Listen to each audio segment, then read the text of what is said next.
ಪ್ರೀತಿಸಿದ ಹುಡುಗಿ ಮನೆ ಮುಂದೆಯೇ ಪ್ರಿಯಕರ ಆತ್ಮಹತ್ಯೆಗೆ ಶರಣಾಗ್ಬಿಟ್ಟಿದ್ದಾನೆ. ಜಿಲೆಟಿನ್ನ ಸ್ಫೋಟಿಸಿಕೊಂಡು ರಾಮಚಂದ್ರು ಸೂಸೈಡ್ ಮಾಡಿಕೊಂಡಿದ್ದಾನೆ. ಮಂಡ್ಯ ಜಿಲ್ಲೆ ನಾಗಮಂಗಲ ಗ್ರಾಮದಲ್ಲಿ ಇಂಥದ್ದೊಂದು ದುರಂತ ನಡೆದು ಹೋಗಿದೆ. ಅಪ್ರಾಪ್ತಿಯನ್ನ ಪ್ರೀತಿಸ್ತಾ ಇದ್ದ 21 ವರ್ಷದ ರಾಮಚಂದ್ರು ಆದರೆ ಗಣಿಗಾರಿಕೆಗೆ ಬಳಸುವಂತಹ ಜಿಲೆಟಿನ್ನ ಸ್ಫೋಟಿಸಿಕೊಂಡು ಸೂಸೈಡ್ ಮಾಡಿಕೊಂಡಿದ್ದಾನೆ. ಜಿಲೆಟಿನ್ ಸ್ಫೋಟದ ತೀವ್ರತೆಗೆ ಯುವಕನ ದೇಹ ಛಿದ್ರವಾಗಿ ಹೋಗ್ಬಿಟ್ಟಿದೆ.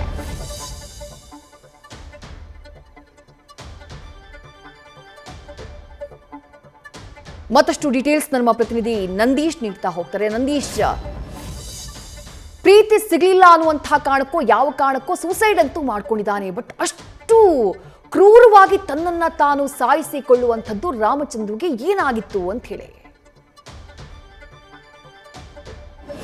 ಖಂಡಿತ ವಿದ್ಯಶ್ರೀ, ಅಪ್ರಾಪ್ತೆಯನ್ನ ಪ್ರೀತಿಸಿದಂತಹ ಯುವಕನೋರ್ವ ಆಕೆಯ ಮನೆಯ ಮುಂಭಾಗವೇ ಆತ್ಮಹತ್ಯೆಗೆ ಶರಣಾಗಿರುವಂಥದ್ದು. ಅದರಲ್ಲೂ ಕೂಡ ಕಲ್ಲು ಗಣಿಗಾರಿಕೆಯಲ್ಲಿ ಬಳಸುವಂತಹ ಜಿಲೆಟಿನ್ ಕಡ್ಡಿಯನ್ನು ಸ್ಫೋಟಿಸಿಕೊಂಡು ಆತ ಆತ್ಮಹತ್ಯೆಗೆ ಶರಣಾಗಿರುವಂಥದ್ದು. ಆ ಒಂದು ತೀವ್ರತೆಗೆ ಅಂದರೆ ಕಲ್ಲು ಗಣಿಗಾರಿಕೆ ಬಳಸುವಂತಹ ಒಂದು ಜಿಲೆಟಿನ್ ಕಡ್ಡಿ ಅದನ್ನು ಬಳಸಿಕೊಂಡು ಆತ ಸ್ಫೋಟಿಸಿಕೊಂಡು ಆತ್ಮಹತ್ಯೆಗೆ ಶರಣಾಗಿರುವಂಥದ್ದು. ಆತನ ದೇಹ ಸಂಪೂರ್ಣವಾಗಿ ಛಿದ್ರ ಆಗಿರುವಂತಹ ಘಟನೆ ಮಂಡ್ಯ ಜಿಲ್ಲೆ ನಾಗಮಂಗಲ ತಾಲೂಕಿನ ಗ್ರಾಮವೊಂದರಲ್ಲಿ ನಡೆದಿರುವಂಥದ್ದು. ಅಂದರೆ ಈತ ಏನಿದ್ದಾನೆ ಆತ್ಮಹತ್ಯೆಗೆ ಶರಣಾದಂತಹ ರಾಮಚಂದ್ರು 22 ವರ್ಷ ಆತನಿಗೆ.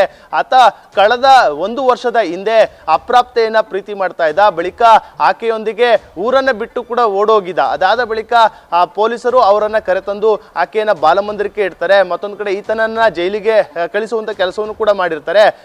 ಆತ ಜೈಲಿನಲ್ಲಿ ಸುಮಾರು 6 ತಿಂಗಳ ಕಾಲವನ್ನು ಕಳೆದಿದ್ದ. ಬಳಿಕ ಏನು ಎರಡೂ ಕುಟುಂಬಸ್ಥರು, ಅಪ್ರಾಪ್ತೆಯ ಬಾಲಕಿ ಮತ್ತೆ ಆ ಯುವಕನ ಕುಟುಂಬಸ್ಥರು ಒಂದು ತೀರ್ಮಾನವನ್ನ ಮಾಡ್ಕೊಳ್ಳುವಂಥದ್ದು. ಅಂದ್ರೆ ಕೇಸನ್ನ ವಾಪಸ್ ತಗೊಂಡು ಇಬ್ಬರು ಕೂಡ ಅಂದ್ರೆ ಆಕೆಯ ಸವಾಸಕ್ಕೆ ಈತನು ಕೂಡ ಬರಬಾರ್ದು, ಈತನ ಸವಾಸಕ್ಕೆ ಆಕೆಯು ಕೂಡ ಹೋಗಬಾರ್ದು ನಿಟ್ಟಿನಲ್ಲಿ ಒಂದು ತೀರ್ಮಾನವನ್ನು ಕೈಗೊಂಡು ಆ ಕೇಸನ್ನು ವಾಪಸ್ ತಗೊಂಡಿದ್ರು. 6 ತಿಂಗಳ ಬಳಿಕ ಆತ ಜೈಲಿನಿಂದ ಬಂದಿದ್ದ. ಆದ್ರೆ ಕಳೆದ 6-7 ತಿಂಗಳಿಂದ ಆತನ ಸಂಪರ್ಕಕ್ಕೆ ಆಕೆ ಸಿಕ್ಕಿರ್ಲಿಲ್ಲ. ಆಕೆ ಕಾಲೇಜನ್ನು ಕೂಡ ಅವರ ಕುಟುಂಬಸ್ಥರು ಬಿಡಿಸಿದ್ರು. ಆ ನಿಟ್ಟಿನಲ್ಲಿ ಎಲ್ಲ ಒಂದ್ ಕಡೆ ಮನನೊಂದಿದಂತ ಯುವಕ ತನ್ನ ಪ್ರೀತಿ ಸಿಗ್ಲಿಲ್ಲ ಎಂಬ ಕಾರಣಕ್ಕೆ ಈ ರೀತಿಯ ಒಂದು ದುಸ್ಸಾಹಸಕ್ಕೂ ಕೂಡ ಮುಂದಾಗಿರುವಂಥದ್ದು. ಆತ ಆತ್ಮಹತ್ಯೆಗೆ ಶರಣಾಗಿರುವಂಥದ್ದು. ಸದ್ಯ ಈ ಒಂದು ಸ್ಥಳಕ್ಕೆ ನಾಗಮಂಗಲ ಗ್ರಾಮಾಂತರ ಠಾಣಾ ಪೊಲೀಸರು ಮತ್ತೆ ಮಂಡ್ಯ SP ಮಲ್ಲಿಕಾರ್ಜುನ್ ಬಾಲದಂಡಿ ಸೇರಿದಂತೆ ಬಾಂಬ್ ನಿಷ್ಕ್ರಿಯ ದಳವು ಕೂಡ ತೆರಳಿರುವಂಥದ್ದು. ಅಲ್ಲಿ ಪರಿಶೀಲನೆ ಮಾಡುವಂತ ಕೆಲಸವನ್ನ ಮಾಡ್ತಾ ಇದ್ದಾರೆ. ಅಂದ್ರೆ ಇದರ ತೀವ್ರತೆ ಎಷ್ಟರ ಮಟ್ಟಿಗೆ ಇತ್ತು, ಯಾಕೆಂದ್ರೆ ಆತನ ದೇಹವೇ ಛಿದ್ರ ಆಗಿದೆ ಅಂತಂದ್ಮೇಲೆ ಎಷ್ಟರ ಮಟ್ಟಿಗೆ ತೀವ್ರತೆ ಇತ್ತು, ಮತ್ತೆ ಬೇರೆ ಯಾರ್ಯಾದ್ರಿಗೂ ಏನಾದ್ರು ಬೇರೆ ಇನ್ನೊಂದಷ್ಟು ಜಿಲೆಟಿನ್ ಕಡ್ಡಿಗಳು ಅಲ್ಲಿ ಏನಾದ್ರು ಇದೆಯಾ ನಿಟ್ಟಿನಲ್ಲಿ ಪರಿಶೀಲನೆ ಮಾಡುವಂತ ಕೆಲಸವನ್ನು ಕೂಡ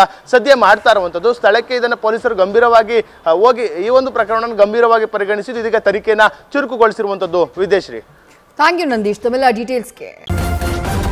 ನ್ಯೂಸ್ ಫಸ್ಟ್ ನಿರ್ಭೀತಿಯಿಂದ ನಿಮ್ಮ ಪರವಾಗಿ.